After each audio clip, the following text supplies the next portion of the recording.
Hey guys, today we are going to be discussing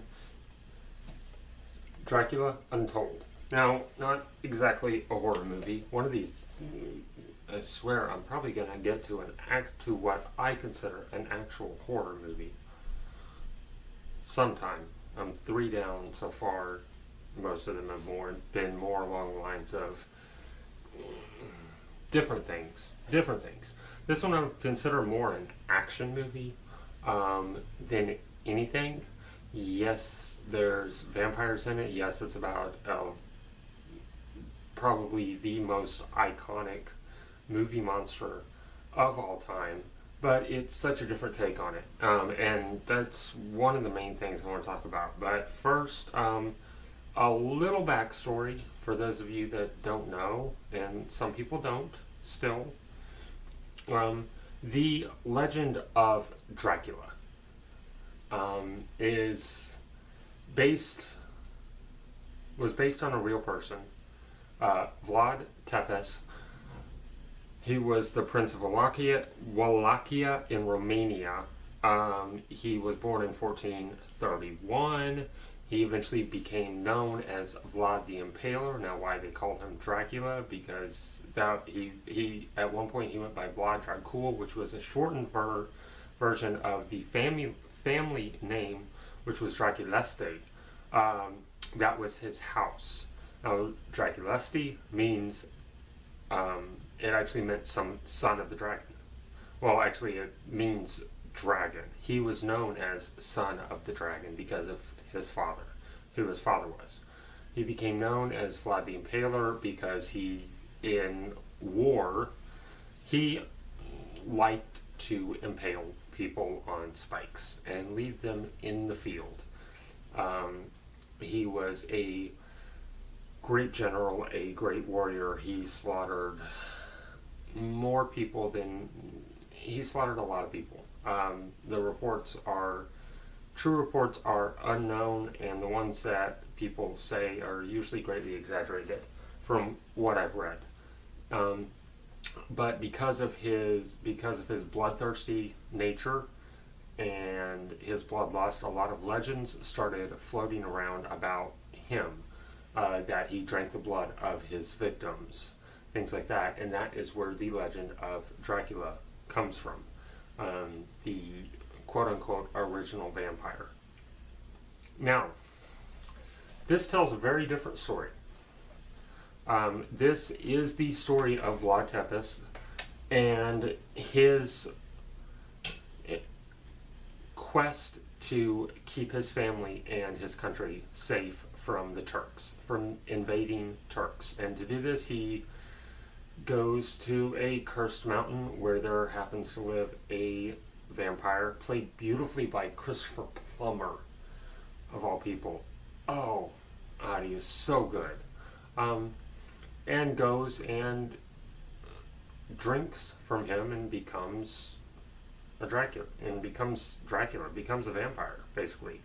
I thought it was one of the things I thought was very, very interesting about the way that they were setting up their own version of it, is that there aren't vampires. There's just one guy who basically sold his soul for this power from a dark force. It doesn't say exactly. And he gained strength and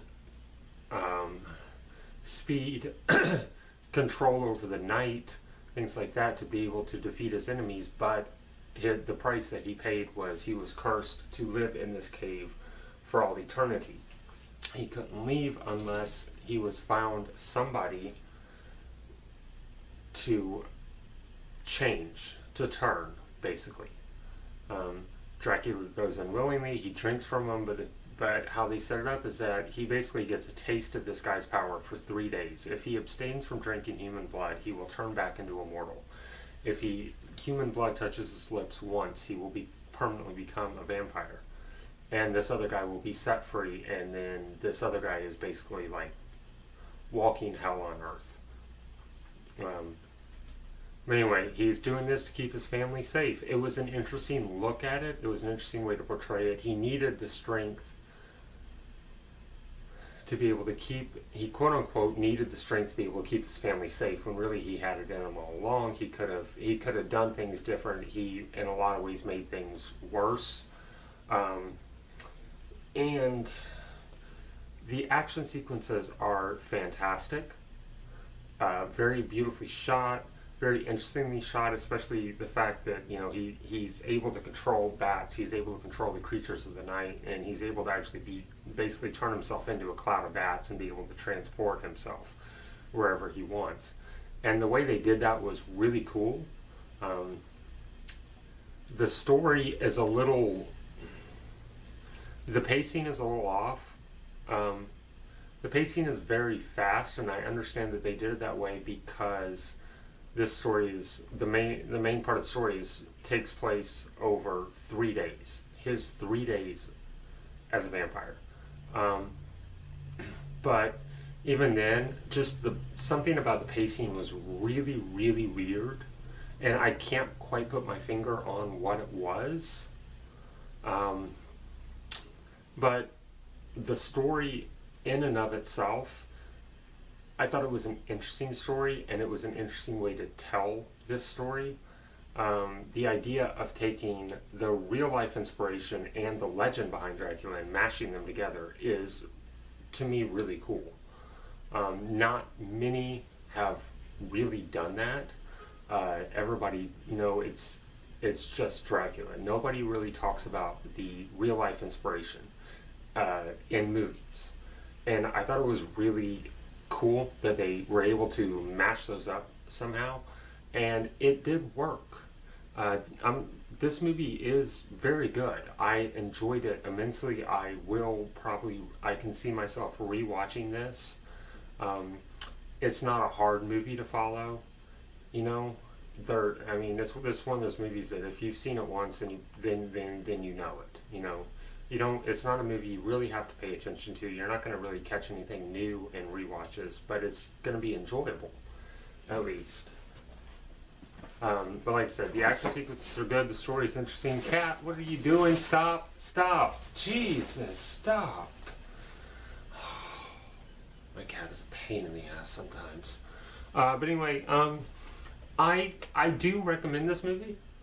If you are interested in the legend of Dracula, if it's something that fascinates you, then please do. Dracula has always been one of my favorite characters, one of my favorite literary characters, and the actual person, Vlad Tepes, is a historical figure that has always fascinated me. And a big part of that is due to him kind of being the inspiration for Dracula. Those two go hand in hand. To me, anybody that is a real-life person that was an inspiration for a mythological creature is fascinating to me. The same reason why I'm so fascinated by Elizabeth Bathory. But I recommend this. Check it out. It's pretty good. Luke Evans does a very, very good job in it. I'm starting to slowly really get on board with him as an actor. I really couldn't for a while because he seemed a little bit too basic, I guess. And I don't mean that as bad as it sounds, but I'm starting to really get on board with him as an actor. I look forward to seeing him in a lot more stuff. I look forward to checking out more stuff that he's in. They said Christopher Plummer is in this, and he does so well. So, yeah, pretty good stuff. And I'll see you next time, I guess. Bye.